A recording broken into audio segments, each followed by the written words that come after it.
Welcome to Marketing, Media, and Money, your go-to podcast for proven profitable strategies, secrets, and resources from industry experts and global influencers to help you scale your business, shorten your learning curve, and stand out in a crowded, noisy marketplace. Here's your host, award-winning marketing and media strategist and international speaker, Patty Farmer.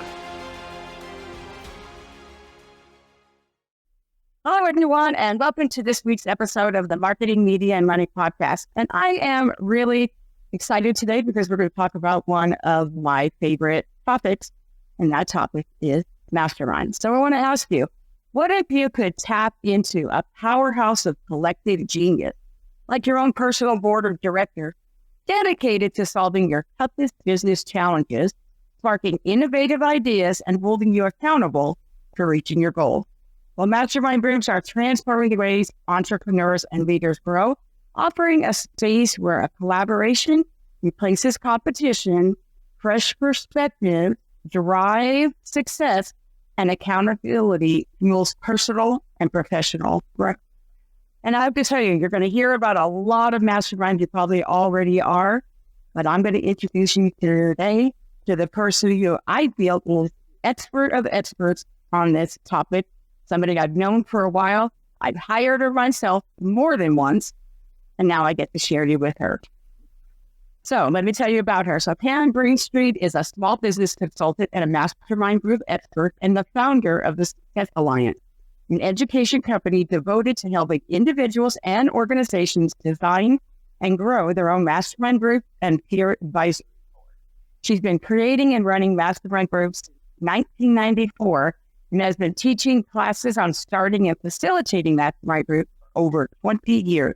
She's helped numerous coaches, consultants, chamber of commerce, and professional associations to create powerful, valuable groups. And we have her here with us today. So Karyn, thank you so much for being here with us today. Thanks, Patty. I'm excited to be here. Yes, and I'm going to give you guys a little bit of a sneak peek. So today we are going to be talking about what it's like to be a part of a mastermind. Questions you may be asking yourself, insights into how to get the most out of it. But then, just so you know, she's also going to be writing an article for the Marketing, Media, and Money magazine where she's going to flip the switch and talk about what it's like to start and run and facilitate a mastermind. So just so you know, you're going to be hearing us talk about both of those things. No matter how you like to get your information, we're going to have it all for you. So we're going to dive right in. So Karyn, thank you so much for just being here with me and being so just really generous. I'm just crazy about mastermind groups. So anytime I have an opportunity to help people figure out what's the right group for them to join or whether they want to start one, I'm absolutely there. I love that. So let's just dive in. So what do you think makes mastermind groups such a unique and powerful tool for personal and business growth? And how do they differ from like other forms of support like coaching or mentoring?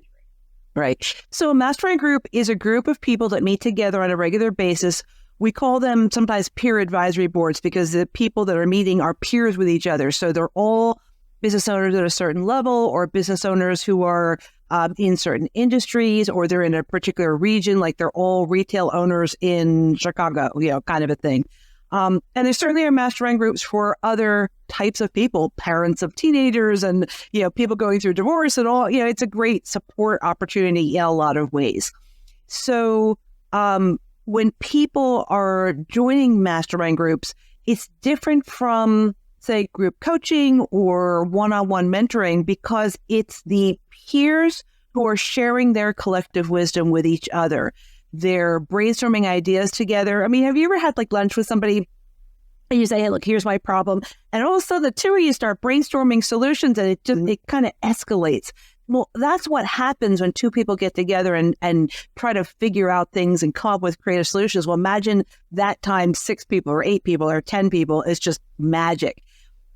I do one-on-one work with people, so there's magic in doing one-on-one work at the deep level that it goes in, but you may find that you're only getting one answer. And instead, in a mastermind group, you get a whole bunch of people chiming in and supporting you. And the difference is, of course, is that you're also doing the same thing for them.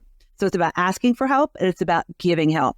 And a mastermind group, because of the nature of it, makes you feel like you have your tribe. These are people that really understand you and really know what you're going through because they're going through the same thing.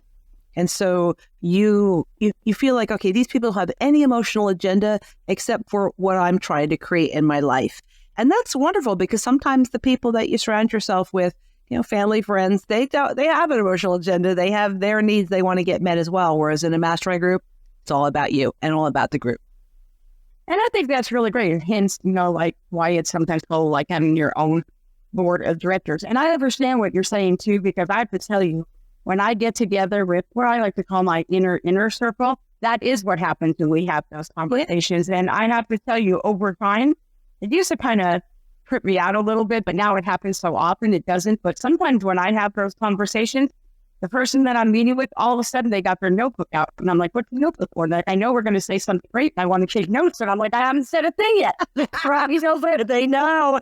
But they know. And I know too. So I think that is really good. But you're right. A drink does make a difference. So how would you say, in your term, the collective genius of a mastermind group helps the participants tackle their toughest challenges and uncover innovative solutions that they might not have found on their own so that they can leverage the expertise of their peers? Yeah. So let me just talk from a business owner perspective. As a business owner, especially if you are a solo business owner, meaning you don't have a huge staff under you, or you are at the top rung and there's something you can't share with your team. It's not appropriate. As the strategist, as the CEO, as the leader of your business, no matter how big or small, you're in a situation where you can only just go so far.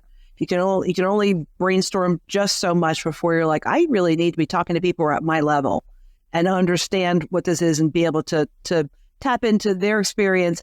But even more importantly, to tap into their creativity. I'll give you an example. So no business owner knew how to handle the pandemic. All of a sudden we had this thing. We didn't know what to do. There was no books, there's no articles, there's nothing, how did we handle this? But you got connected with your mastermind group and you brainstorm creative solutions together, because even if the situation is completely unique to everybody in the group, their background says, well, in the past when I've had a disaster or whatever, or had, a technology problem or whatever their situation is, here's how we looked at it, here's how we handled it. And they'll help you to think strategically about things. Why are you making that decision? What is the best decision? What are the pros and cons? And because of that sort of layering effect, that every time someone has an idea, another person layers an idea on top of that, I call it piggybacking, that these ideas get more and more creative. Now, sometimes they seem like really creative, like way out of the box, but I love the way out of the box solutions, because even if they're just a little crazy, we can then ratchet them back and incorporate that innovative new idea that just never has been thought before. But only when all these people are talking together do you get that really incredible, innovative idea. And it's really hard to do that on your own. You are so stuck inside of your head. There's so much stuff swirling around inside of your head. It's really hard for you to think clearly and see clearly and be focused. Whereas in a mastermind group meeting, we ask you put everything to the side and focus on what it is you need today. And it's I call it CEO time. It's time to, let everything go and really focus on what's most important. And I really love it because I think that, I've been facilitating and been a part of Mastermind for over a decade, right? And I have to tell you what I love about it is because when it's you who are leveraging the group and you're asking for the solutions, it's like you get to give yourself permission, right? Because when you're showing up to serve, like that's the hat you hold on, that's the lens you're looking through, right? Yeah. But when you're receiving, it's okay to be able to say, oh, this is my time to receive. And then I love it when somebody says something and then somebody else says, oh, well, to piggyback on what she said, yada, yada, yada. And then somebody else, I hadn't thought of that. Well, you know what? To piggyback on that. And then you get all these ideas that even each one of them on their own, if you were having a conversation with them, might not even have come up with. Yeah, the collectiveness of the group where we feed each other. And in the end, you're just like, oh my goodness, those were things I had never thought of. And so to really be able to lean into that, I think it's a gift we can give ourselves. Yeah. That really is just so powerful. To walk away with 15 possible solutions and have discussed the pros and cons of each of those, that's like a major thing for people to I might have a problem. I might think of one or two possible solutions, but if I run those ideas past other people who are like, oh, well, have you thought about this? Have you thought about that? And all of a sudden I get to expand my mind and I get to expand what's possible. And I think the other thing is because the mastermind group is all peers, my problem that I bring to the group, everyone else is listening to that. And now when they ever have that problem, they have the solution. They already had it. And so you'll see everybody taking notes, even when they're not in the hot seat. They're taking notes about everyone else's hot seat because your peers are all in the same situation together. So the problems or the challenges or the idea generation that needs to happen, it's good for everybody. That's part of the magic of it, is that you're not just getting answers in your own hot seat. You're getting them from everybody else's hot seats. I agree with that too, because I know sometimes when somebody else has been in the hot seat and I have had them explain what their thing is, and in my mind I'll thought, oh my gosh, that's like the next thing I'm going to be doing after this thing. And so now listening to the answers that everybody gives them and the solutions they come up with actually helped me to actually get there faster, because it kind of laid the foundation for me, and it actually asked questions that now I needed to ask myself. So when I got there, whether it's the time for me to be in the hot seat or just when I'm working it out in my own mind, I was like, oh, wow, I hadn't thought to ask myself. That is actually really a good point, because we know that when we're working on our own stuff, we're kind of sometimes in a cloud, right? We're in this bubble of what we think. And then all of a sudden, when you're in a mastermind group, you get all kinds of things that you really hadn't ever thought before. And you're going to be able to go, oh, and sometimes it's a solution. Sometimes it's a perspective or an insight, and it's a shift. But that's what I really love, when something helps you to shift. So I just think a mastermind is just so powerful in so many ways. Yeah. Then, I also think it's choosing a mastermind. So when you choose a mastermind, what would you say are the key factors that participants should consider to make sure that it aligns with their goals and offers the most value for them? Well, so there's sort of three areas. The first area is who's the facilitator. The second area is who are the other members. And then the third area is what's going to happen in meetings and what can I expect and what's expected of me. So the first part is who's the facilitator? Who's going to be running this group? Is it someone who has a background in running mastermind groups? Because they're different. Like group coaching, according to the International Coach Federation style of coaching, is the coach works with one person while everybody watches, but they don't participate. In a mastermind group, everybody participates. And so is the facilitator skilled in making that happen and taking the conversation deeper and keeping people accountable and making sure that everything is fair, so everyone gets a balanced amount of time to talk? Because, there's always that person who talks too much, right? Bless them. So is the facilitator skilled in working with this type of group? And then also, is the facilitator a mentor? Are they a consultant of this topic? Do they have some expertise? Because even though they're not a member of the group, they're still expected to participate and share what they know. So a lot of times I suggest to people, join a mastermind group with a mentor that you already know, that you really are like, oh, I love to follow this person. I love the way they think. I love the way they communicate, because the whole texture of the group is going to be based on communication styles. And the leader, the facilitator, is going to be the person who very subtly manages how that conversation happens. And so if they have good communication skills as an individual, then they're likely to have expectations of that within the group. And the discussion is everything. So the communication skills and styles have to be supreme, right? And then the other thing is what is their background in, coaching people for success? And in our case, for business owners, helping business owners grow and manage businesses. What's their background in the mindset side of it? Because it's not just about the practical, how to run a business kind of answers, but a lot of stuff, as you know, that comes up in mastermind groups is all about your mindset. Where are you holding yourself back? Where are you sabotaging yourself?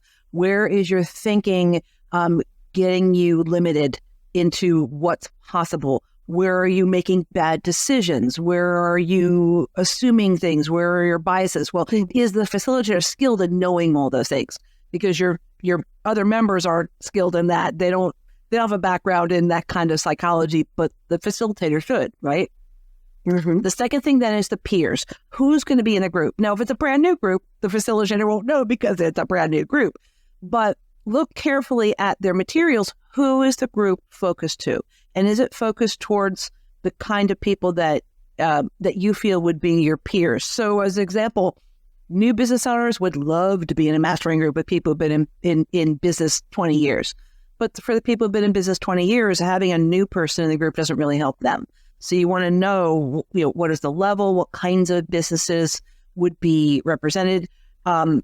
Typically, there's no competitors, so you want to just double check and triple check that if you own, an upscale restaurant in New York City, that there's not going to be another upscale restaurant owner in New York City in your group, because if you want to share that you've got trouble, you don't want them knowing. And if you're going to come up with like a brilliant marketing campaign and you want to brainstorm with a group around that, you don't want your competitor knowing. So just make sure they're really clear about no competitors. Typically also no vendors, because I don't want my vendors to know what's going on in my business, and I don't want my clients to know. So the facilitator has to manage all that. So look to see who their focus is for the group, and does that seem like the right focus? Because you could have a business mastermind group. It's all about marketing and scaling and growing. You could have a mastermind group that's about getting ready to exit and sell your business. You could have a mastermind group that's about your team and team communication and team culture. Sometimes they niche down to a subset of business topics. So you want to know, are they going to cover everything, or is it narrowly focused? And is it narrowly focused in a way you want? Like, say you really want to take your social media marketing to another level. Well, then get in the mastermind group that's around social media marketing and deep dive into it. If you really want to talk more about what's it mean to be a leader and how do I set the agenda for the business, then get into a group that's more strategic. So there's always a group that's right for you, And then the third piece is what happens in the group. What is the expectation of what I'm going to get out of the group? And what's my commitment, both in terms of time and energy and money for joining this group? And what is the expectation of how I'm supposed to participate in the group? So if you look at those three things, the facilitator, the peers who are in the group, the other members, and then what happens in meetings and what's going to happen in the group and what are the expectations? Those are the things I'd be looking at when I made a decision about which group is the right group for me. Makes sense. Let's kind of just a little bit talk about dynamics, right? Because the dynamic within a successful mastermind group really matters. So as a participant, what can I do to make sure that I'm contributing effectively so that I, on my part, create a collaborative and supportive environment from the participant point of view, right? So what does that dynamic look like from a participant point of view when you're talking about? Right. So typically, in a typical mastermind group, some or all the members will be in the hot seat in each meeting. And typically, at least in my groups, we ask those people to prepare what they want to talk about in the hot seat and to give that to people in advance. So as a member, let's just say, Patty, you came to the group, you said, I want to talk about this topic. You send out an email to everybody a couple days in advance. Well, my job as the member who's going to serve you during your hot seat is I want to read through what you are asking the group. I want to double check that I understand it. Send an email back. Hey, did I get this right? Are you asking about this? And then I'm going to prepare a bullet point list of ideas that I have before the brainstorming, just on my own. Any resources I have, any great books I know about, any great mentors I know about, great websites I know about, great workshops I know about around this topic, so that I have everything to give you that I have, knowing that that's like my entry point. And then during the meeting, my job is to participate fully, to piggyback and brainstorm with other people about, taking that next level higher, and to ask questions, both to clarify that I understand what you say, that make sure that I am hearing what I think you say, because communication is difficult. So it's better that we always question whether we got it right instead of saying, well, I think she means this. And then asking questions, asking clarifying questions, and also asking like insight questions, especially the why question. So let's just say you come to the group, you have a problem, you're trying to make a decision between A and B, and everyone's leaning toward A and B, and they're saying, well, and so I could say, well, why is this coming up for you now? Why do you think A and B are the only two choices? Because maybe there's another one. And if I ask those questions, it's like a drop in a pond. All of a sudden, just this ripple effect, and the whole thing just expands and explodes. But if I hold back asking those questions because I don't want to sound stupid asking, well, why is this important? I lose that opportunity for us to take the conversation deeper. So part of my job is to be fully present and to ask the questions that are on my mind and to say what's on my mind, knowing that the group trusts each other enough that I'm not worried about getting rejected by the group or being laughed at by the group. And so the facilitator, that's their job, is creating that level of trust that I can ask the question like, why is this important? And why do you only want to choose between A and B, without feeling like everyone's going to be like, oh, Karyn, don't be stupid. The facilitator won't allow that. So that's the trust, and the group dynamic is huge. And the facilitator does that job. I think something you said, I think, is really gold there, because, there is something about, and I'm in marketing. So for me, I'm very decisive. I think very quickly. And I know that I lean on generate ideas, and monetization is my specialty. However, with that said, not everybody is that. So if you're thinking about what you just said, if they don't know those things, what's going to happen is they're going to come up with things off the top of their head, which may or may not be as good as if they put a little bit of time in it, right? Yeah, so it's not like we're asking somebody, say, I wanted to go spend 2 hours and start this, because then it wouldn't be their ideas anyway. I mean, that person, whoever it is, could go to Google all by themselves. Yeah. So, but I love the idea that they're actually thinking about what books do they know, what mentors do they have. Like, so really they are showing up in a really good service mentality, which I really love, right? And the ability to ask clarifying questions. I have been a part of a lot of masterminds that the mastermind was like a side portion of whatever the program. It wasn't the whole thing.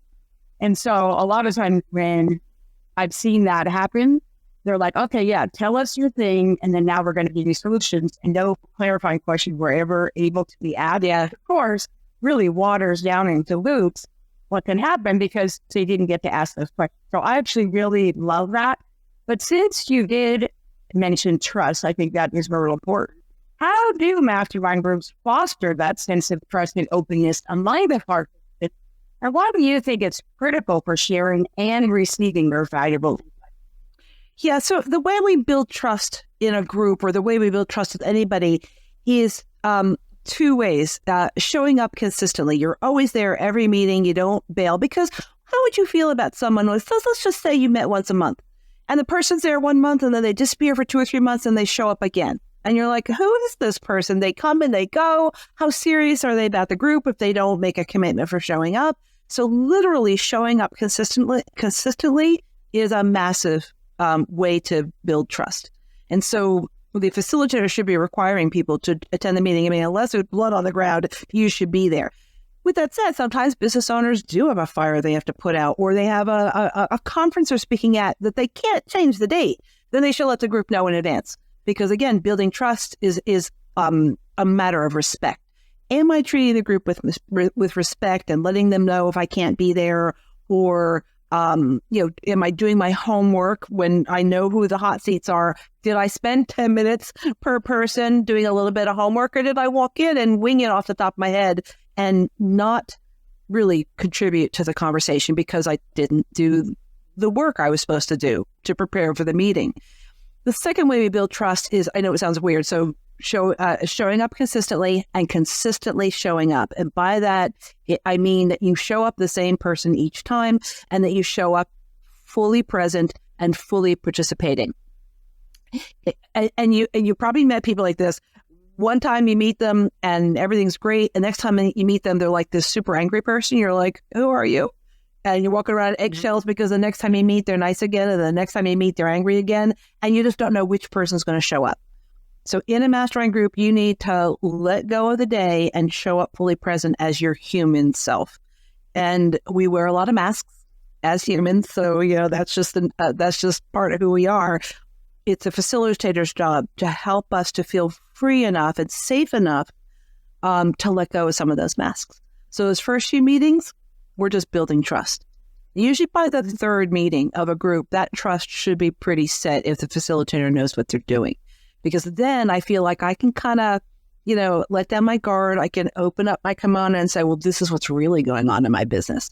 First two meetings, I might not be willing to do that. But by the third meeting, I should be willing to do that. And the facilitator has to literally say, I want to hear every idea. I want to hear the craziest ideas. I want to hear the simplest ideas. Even if you think, oh, that's too simple, they already know that. People forget stuff. I was in a mastermind group meeting once. It was so funny. These are people who have been in business at least 15 years, so a seasoned group of things.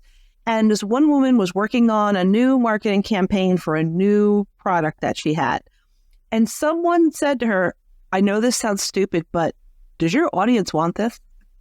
And you're thinking, well, of course she's done. And she's like, oh my God, I never sat down and really analyzed audience analysis. And maybe I need to just stop right now. I need to do that. She'd been in business 15 years, but hadn't launched anything for 3 or 4 years. Sometimes, we're excited about our baby, right? I know we're birthing something, and sometimes somebody has to say something because they go, oh, wow, I hadn't really acted that long. The simplest thing, like the simplest question. So when you build trust in a group, then people feel free to ask those questions and ask the questions of, well, what is your motivation?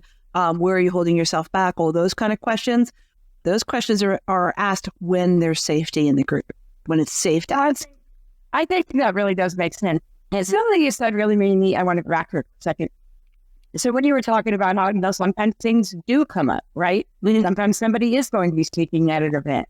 Right. And I know that in a mastermind, there are times when I'm in a hot seat and I have, built a relationship with the people that are in the group.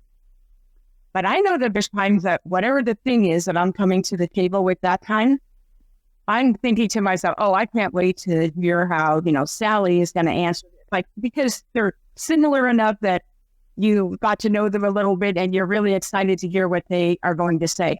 And then you find out that, oh, Sally isn't going to be there. That you will, I really wanted to hear, right? Knowing that ahead of time gives you the ability for you or for them to say, you know what, Patty, or whatever the case may be, I am going to be gone that time, but just, I really do want to hear about that. So, maybe we could jump on a call or, do something, right? So there's sometimes people that you absolutely know that during different times in the time that you're in the mastermind group, that this particular thing, there might be 4 people that are really, really, although you just never know when somebody's going to say something like, oh my gosh, I didn't expect that. Yeah. And that's just fabulous, right? But there are times that you are really waiting for this one person that you really feel may bring something. So I love the fact that you said that, because if you know that, it also enables you to be able to say, hey, Sally, I know you're not going to be there. Here's what I'm thinking, and I really value, what you bring to the table. And I know you're going to be gone, but, can I just send you an email, kind of let you know what I'm thinking? Or maybe after me, what everybody else is, sending them an email, say, hey, this is what came up in the group, whatever. But I love that, really. Yeah, because that's also kind of a commitment to the group, too. Yeah. Well, small groups meet twice a month. So say, the first Tuesday of the month was supposed to be your hot seat, but Sally's not going to be there. You might say, hey, George, can I swap with you? Because the third Tuesday of the month, Sally's going to be there in my hot seat. I really want her there. So could you do can we swap hot seats? So sometimes the format of the group and how often you meet gives you some different opportunities. But yeah, absolutely. I mean, there's people in the group who have expertise and you really want to tap into their brain. And so, sometimes there's a bit of a juggle to make that happen, but you can do it. And the other thing is you build these relationships with these people that between meetings, you are talking with them through email, through phone, through Zoom, whatever it is. You're not just seeing them once a month and then you don't see them again. Which I think is important. So a minute ago, we were talking about, how you prep so that you know how to contribute. We were talking about how they send that out and how you want to take some time so that you can show up and serve. So let's kind of flip that a little bit. What are some strategies for participants to prepare for when they are in the hot seat so that they make the most out of that mastermind group meeting and that hot seat themselves? Right. So it depends on the group. Some hot seats are 15 minutes. Sometimes they're an hour and a half. I mean, it just depends on how the group runs their group. So that you need to find out how much time you're going to have. If it's a relatively short hot seat, let's just say 30 minutes, then you're in a situation where you really honestly can only talk about one or two things. So the first thing you have to do is ask yourself right now, today, in this moment, if I have my meeting tomorrow and I'm preparing for my meeting, what is the most important thing that I want to talk about with them? The thing that if I can solve it tomorrow, it's going to move the needle forward on my business in an extraordinary way. So don't be lazy and pick just whatever comes to your mind 5 minutes before the meeting.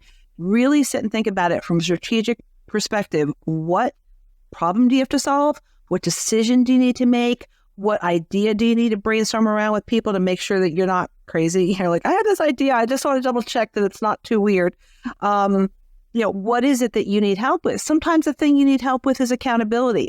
I'm not getting things done. I need you guys to hold me accountable. I want to use my hot seat to walk through what my action plan is for the next month. Sometimes it's that. So you need to first ask yourself, what's most important to work on? What's holding you back? Because that's the thing you want to work on. The second thing is whatever the rules are for the group, make sure you get your prep out to the group before the deadline. Don't send it to them 10 minutes before the meeting and somehow expect them to magically be able to read it and think through it in 10 minutes. It's a huge sign of disrespect to send out your prep 10 minutes before the meeting. Basically, you're saying to them, I don't care whether this puts any pressure on you or not. And also, apparently, I don't care whether my hot seat's good because I didn't put any effort into it. You're going to get out of your hot seat what you put into it.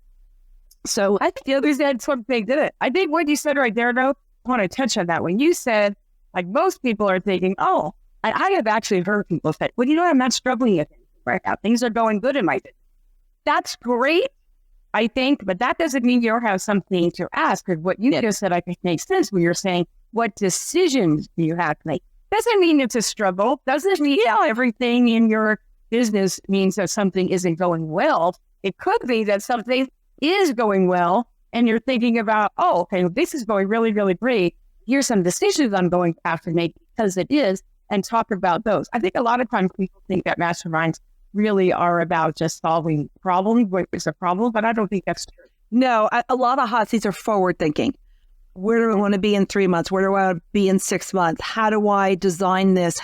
Or even worse, I've scaled my business to a place where we're successful and I am completely overwhelmed trying to juggle it all. What do I do next? It's not about solving a problem per se. It's, okay, how do I redesign my business for the next year? Sometimes, especially like at the end of the year, sometimes all the hot seats are about, well, what are your goals for next year? What do you get done this year? What's moving into next year? What do your quarters look like for next year? Sometimes it's all forward thinking. I think that makes a lot of sense. And when you're thinking about that accountability, right? How do you think that masterminds enhance that accountability? What role do you think that plays helping the participants stay committed to their goals? Every mastering group's a little bit different about how much accountability they do. The real extreme ones, which are sometimes they call themselves accountability groups, is, you get on a Zoom with everybody first thing Monday morning and say, here's what my week's going to look like. And literally day by day, you have to report in what you've gotten done.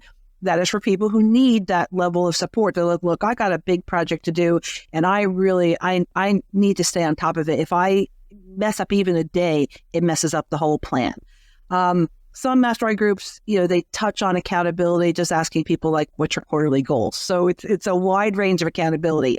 But one of the biggest problems we have as business owners is staying focused and getting things done for any number of reasons, which I could go into like huge detail, but let's just say that we're busy and we're time constrained. So the accountability portion of a mastermind group meeting basically says, what is it you're trying to accomplish? what are the most important things you need to do or most important decisions you need to make between now and our next meeting? And then at the next meeting, they're going to ask you, so how did that go? And part of that is they want to celebrate your wins, and they want to keep on track of that. If it didn't go well, we can fix the problem right away. We don't let it fester for 6 months, and then it becomes like this black hole of a problem. If we can find out early on that something is not working, we can turn around and fix it right away. So it really is about getting things done and nipping problems in the bud. And I think that is really important. Well, you talked a minute ago about different challenges. Let's talk about that. What would you say are some common challenges that participants face in mastermind groups, and how can they overcome them so that they continue to benefit from the experience? Yeah, so one of the biggest challenges that people bring up in a mastermind group is all that mindset stuff. Either they know they're holding themselves back or they're unconscious of it, but the group is starting to notice that they say things all the time like, well, that won't work, or I really believe this is the only way to do it, or this is what I've been told is the way to do it. Or their perfectionism is holding them back, or their procrastination is holding them back. So that's one big, huge area that comes up in mastermind group meetings, because it's not all about the practical stuff, right? So those kind of challenges need to be dealt with, because the person is never going to be able to move forward in their business if they're holding themselves back internally. So we need to do that work as well. And then there's all kinds of practical situations that come up. In the problem realm, it's anything from, my marketing campaign failed, or my key employees leaving, or I'm trying to get ready to sell my business and it's not ready and I don't have anything in place to do a really good exit plan, to my team isn't communicating well. My big client is dropping me. There's a million of these kind of problems.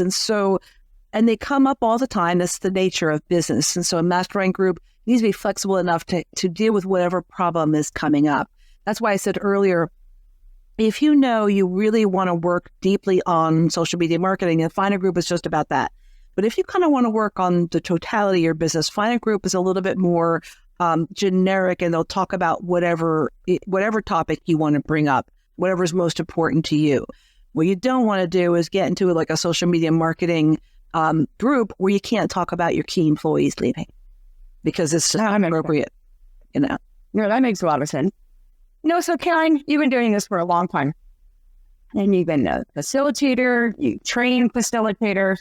So with all of that experience that you have, would you be willing to share with us what are some of the unexpected benefits or transformations that participants have shared with you after being a part of a mastermind beyond just achieving their business goal? Would you like to share some of that? Yeah. So first of all, it's this, I want to call it a network of support, but it is the relationships you build with the other people. If you have a good friend who runs a business and they understand what it means to run a business, you can talk to them in a way that you can't talk to family and friends and husbands and wives and all that other stuff. It's completely different kind of relationship. And because of the level of trust, they're going to tell you about cool new things that are happening. They're going to tell you information about like how to find a certain kind of employee. You might even end up sharing services, like maybe you say you need a part-time CFO. Maybe you divide. You take half that CFO's time, and your partner, your mastermind group member, takes the other half. And so it's that kind of networking that I think is really crucial, because when you have this network of people that you really trust deeply, they're just there for you all the time, and you're there for them as well. And there's nothing like that. The world can feel like a really isolated and lonely place. And to know that you have this group of people that no matter what happens, they're there for you. If you have a great success, they're the first people you think about telling. And if you've got a huge, massive failure, they're the first people you think of telling. That benefit is so massive in an isolating world. So that's probably one of the biggest unexpected benefits, because it's not intended to be a networking group, but that's what ends up happening. The other thing is you grow as a human being in a way that you hadn't foreseen when you joined the group. I think part of it is that we know as business owners, who we are today got us the business we have today. But if you want to go to another level, there are things internally in you and externally about the way you do things that's holding you back. And you have to grow a little bit and change a little bit in order to get to the next level. And your mastermind group's going to encourage you to do that in a very loving and kind way. But your personal growth as a human being is just huge in a mastermind group. And so if you know you have more human potential in you, it's like in your gut, you're like, I have more, I can do more. Don't know what it is, but I know I have it. Then joining a mastermind group gives you that opportunity to really blossom. And that's typically an unexpected benefit of a mastermind group. I love that, right? Because most people join a mastermind group because they have this, right? Unless it's a mastermind group specifically, like you said, around whatever that other. Right. So you have these unexpected benefits and transformation. And in the amount of time, I want to go a little bit deeper now on that. So do you see a pattern, like having, literally had hundreds and hundreds and hundreds of people go through your mastermind, just the ones you've done, never mind the ones that with the facilitator that you helped too. Do you see a pattern of some of the things that people just don't expect, right? These are the unexpected benefits and a transformation, really, beyond their business goals that come up over and over and over again that people don't even realize that those are the benefits of, well, you can't say you will achieve this or this will happen because you don't know that for sure, but yet you've been in this game a long time and you see them happen over and over and over again. Yeah, I have seen, especially, it's not just my mastermind groups. I am privy to hundreds of mastermind groups through the people that I've worked with. And some of the things that people tell me is like they have taken their business from, I don't know, 250K to $1 million or even more. I have one guy, he started a business, joined my mastermind group. He had been in another business, a multi-million-dollar business, but he wanted to share his business knowledge with other people. And so he said, I want to start a mastermind group and help other people do that. And he took that business from, I want to say something like 240K in the first year we were together. We were able to get that up to something like $12 million in about 2 years. He had 138 members. It just skyrocketed. And he never expected that it was going to be like that. And so it just depends on what you want. And are you open to these kind of transformations that are unexpected? So part of what we do in mastermind groups is we set, quarterly goals and annual goals, but we try to remain as flexible as possible so that if an opportunity comes along that's going to allow you to go in a different direction, that you feel safe to make that decision because you got your group. Your group is there, they're supporting you, and they're going to help you to make that leap, whatever that leap is. That's really important. Now, I know that personally. Like I said, I have been, with you for a few years now, off and on, right? And more than one time. And I can remember specifically one time, I can remember many times, but specifically one time that I was in a group and I were taking on something new and marketing, right? And I came to the group and I was like, well, I knew I could do this, but I thought, well, what else?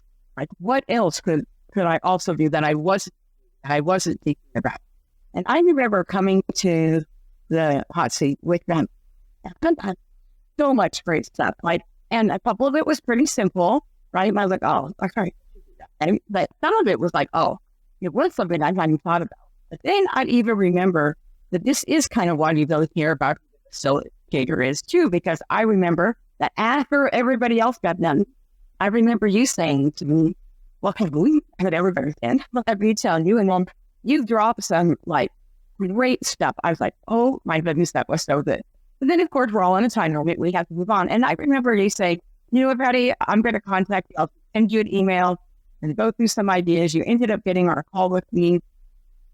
And I have to tell you, you didn't have to do that, right? But we had built this relationship, got on that call with me, and it was a game changer. Really, honestly, a game changer in just a few simple little tweaks of something that I was already doing. And because through your experience, you've done it a little bit differently, and you were willing to share, where a lot of people aren't. right? And you were willing to share, but then I've never forgotten really how important that was, which of course is why every time you ask me, I'm like, oh, heck yeah. Right, and which is, again, an unexpected benefit of something that you're doing, right? Because you do build relationships. And I think that is really important. So what I really want to say, Karyn, is like, this is really your jam, right? You are the expert of experts here, as far as I'm concerned. So looking ahead, what exciting trends or developments do you see in the world of Mastermind groups? And how do you think they'll shape the way business owners collaborate and grow moving forward? One of the huge trends is it's expanding. I mean, I see mastermind groups all over the world, and it's a little shocking sometimes. There's someone from Singapore or the Philippines or Brazil or, contact me like, oh, yes, I've heard about mastermind groups. I'm thinking, how are you hearing about this? Well, thank God for the internet, right? So more and more people are using it, and they're using it in more and more situations. Like there are people who like teach leadership workshops inside of corporations and then offer a mastermind group to that corporation's employees. There are people who are running mastermind groups for, like I said, parents of teenagers or parents of new parents with babies, or people who are solo caregivers of a spouse. There's a woman who just joined a mastermind group. She's, I think, 83, and she is creating a whole business at 83 for people who are solo seniors, which are people who are retired and older, who don't have a spouse, who don't have children, or the people don't live near them, and they're trying to navigate being a senior on your own. I mean, it's amazing what people are creating mastermind groups around. So one of the big trends I'm seeing is, because it's like a tsunami wave coming in, and so I'm telling you, we're right the wave, people, because there are more of them. They're all over the world. They're in a whole bunch of different topics besides business ownership. So that's one of the trends I'm seeing. The other trend that I'm seeing is people are attaching them to another offer. Like I said, they'll go into a corporation, they'll teach a leadership workshop for 6 weeks, and then they'll run a mastermind group for 6 months for those students. So I'm seeing a lot of connectivity between your existing offer and your new offer. There's a woman who runs a manufacturing plant who is creating a mastermind group for other manufacturers. So think about, the people who are your clients or the people who are your peers, and do they have a mastermind group? And so I love seeing the creativity that people are using in their mastermind groups. It's really expanding, and they're doing all kinds of fun stuff. They do retreat weekends and cool things like that. And I think that that's really, it's really a good example of how a mastermind group can learn from other mastermind groups to grow who they are as well.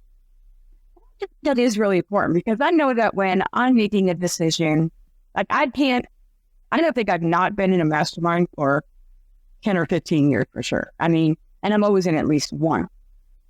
And then I facilitate them as well. Right. But with that said, I know that one of the things for me when I'm thinking about it is I always want to know that I want to be able to contribute to, right? And that's in everything, and not just in that. I don't want to be a part of any organization unless I know I can contribute. That's something that's important to me. And so I love it when I get to serve in that way, and I get to leave a mastermind meeting really feeling like, my mom used to say to me all the time, if I didn't give you these skills, keep them in your living room, right? And so I love that I get to contribute. And sometimes I walk away and I'm like, oh, I was really thankful, and it makes me feel good to know that I could help somebody else in a way that, they're not my client, they're not like, and probably sometimes may never be my client, or that type of industry or whatever would never be my client, but that I was able to contribute. It kind of keeps us sharper, and it just kind of makes you feel good. And I love that. And I love how you can take masterminds and put them with your other offers, right? And I think that for a long time, you didn't see that so much, but people are being really creative now. Yeah, it wasn't just a couple of years ago when I thought, oh, wow, Patty, you do retreats and you do mastermind. But oh my gosh, what if you just put them together? And yes, and had a mastermind that included a retreat, right? So I think that there are a lot of ways that we can do that. And again, I do think that if that is something that somebody is interested in, again, you want to think about who that facilitator is and are they going to be able to help? When making that decision, that's critical. Yeah. And so I think that's really important. And I really love that you are such an expert in this area. And you're such an expert that you didn't even come empty-handed. You brought a gift with you for the audience, and I love that. So tell the audience a little bit about that gift. So myself and some of my senior students wrote an ebook called Find Your Perfect Mastermind Group. And it is basically a buyer's guide of how to choose the right mastermind group for you. So I'm happy to share that with people. I know you're going to put it in the show notes so people have that. Because how do you make that decision? What is the criteria that you should be considering when you're looking at maybe two or three different mastermind groups? This way you can get it all out in front of you and then make a really wise decision. I think that's really good. So if you're listening to the podcast or watching it, whichever it may be, look below. There's a button right there. So we will make sure that you can get that because it is fabulous. I've had it for a while and I really love it. And it was instrumental in me in really kind of shifting a few thoughts that I thought about going, oh, I hadn't really thought about that when I'm choosing which mastermind is for me. So I think that is very good. If you happen to be somebody who is facilitating mastermind, guess what? Having a book like that kind of tells you what should they be thinking about when they're choosing. Here's a marketing tip. From picking one, you might want to look at some of those things and think, oh, are some of those things in the mastermind that I'm thinking about facilitating? So it's a good way to reverse engineer as well. And marketing, and abuse, it is a benefit whether you are choosing or whether you're thinking of putting one together. This is just a phenomenal gift. So thank you so much for being so generous, Karyn. Oh, you're welcome, Patty.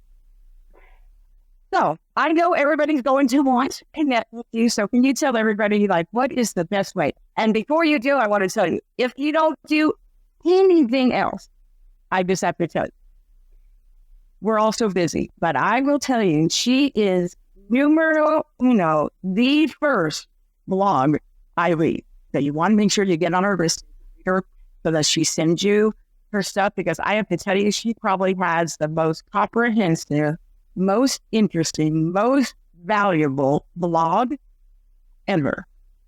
I just want to say that. Okay. Now, thank you, Maggie. You're so welcome. So, Karyn, then tell us how they connect. Yeah, I'm all excited because I already planned out my next 12 months of blog posts, so I'm ready for you, Patty. All right. So, the best place to reach me, of course, is at my website, thesuccessalliance.com. It's all about mastermind groups, a huge blog out there, a bunch of tutorials and videos and all kinds of stuff that can get you started in this world of mastermind. Because for me, my whole goal in life is to share this whole message about mastermind groups to as many people on the planet as possible.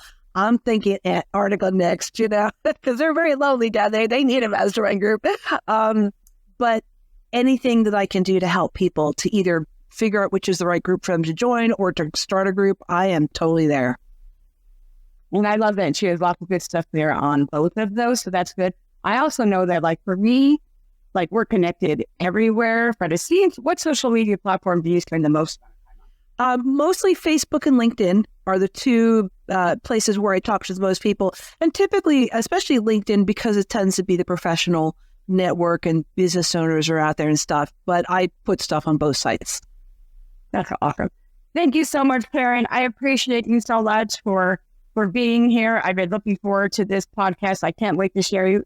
You missed the first few seconds when I told you that not only is she going to be here on this podcast, but by the time you listen to this, know that there will be a few more weeks before she will be writing in our Marketing Media Money magazine, where she is going to switch it up and talk about what are all the things. If you thought this episode was valuable, and I'm sure you did, she's going to really kind of break that down for you as far as facilitating and running masterminds too. So you're going to get kind of both sides of the story right there, which I think is very wonderful. So I love that you were going to be so willing to share both sides of that. So again, Karyn, thank you so very much. Thank you, Patty. And to my audience, thank you so much for showing up week after week. I really appreciate you being here. I'd love to be able to serve you. And if you enjoyed today's episode, I'm sure you did, please like, subscribe, and review the podcast on your favorite listening platform. We've already talked about the magazine. You haven't gotten it yet. Here's your time to watch and get a hold of it. It is free. you can go to www.hero3digitalmag.com, grab your copy there. Until then, we will see you again next week.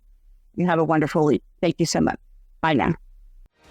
Thank you for joining us today on the Marketing, Media, and Money podcast. To shorten your learning curve even more, make sure to grab your free copy of the Marketing, Media, and Money magazine at m3magazine.com. That's M3magazine.com. I promise your business will thank you.